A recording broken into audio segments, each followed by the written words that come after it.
Now, in this day of well, digital sort of everything, what we were able to do was to partner with one of the largest bone banks in the United States and create what is the world's first commercially available virtual bone bank.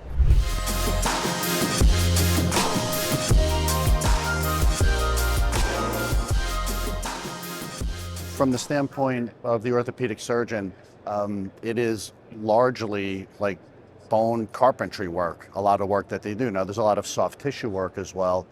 And, a lot of that historically has been, hand-eye coordination type work.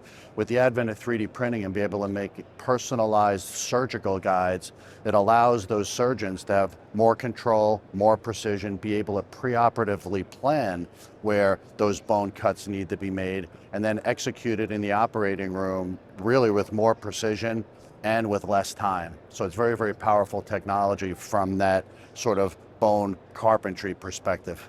So from CT scanning and other imaging modalities and AI, it's the rate and pace of innovation that we're seeing is, no pun intended that we're here, incredibly rapid, and on many fronts. So from the diagnosis perspective, so the ability for AI to diagnose things off of a CT or other imaging is becoming more and more powerful, but also from the design work. So with learning algorithms, machine language, machine learning up to AI, the ability to design the instrumentation, design a patient-specific implant more quickly, far more quickly, is also right on the horizon as well.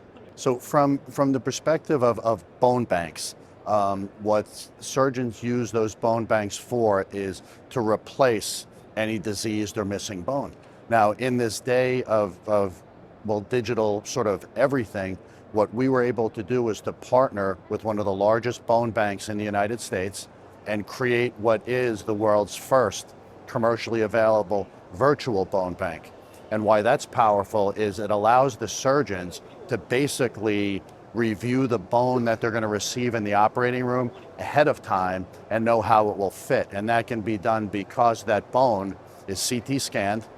Its size, shape is reconstituted, if you will, in the computer with a computer model so that the surgeon can actually see that bone virtually before they're actually in the operating room with it. What's just so powerful with 3D printing married up to these great imaging technologies that we have now is that we can design and manufacture a patient-specific implant that is one item.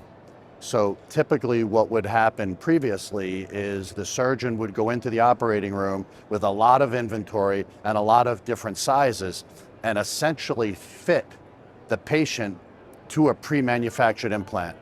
In this case now, we can fit the implant specifically to that patient. So instead of having to go into the operating room with 5 or 10 sizes of implant, we can go in with one that's manufactured specifically for. And pre-manufactured sizes maybe come in several millimeter increments, so there's limitations on those. With 3D printing and being able to design for a patient, it's truly limitless on the number of sizes you can have, the fit, the precision, and it reduces costs from the standpoint that all that inventory doesn't need to be carried and literally carried in for one particular surgery.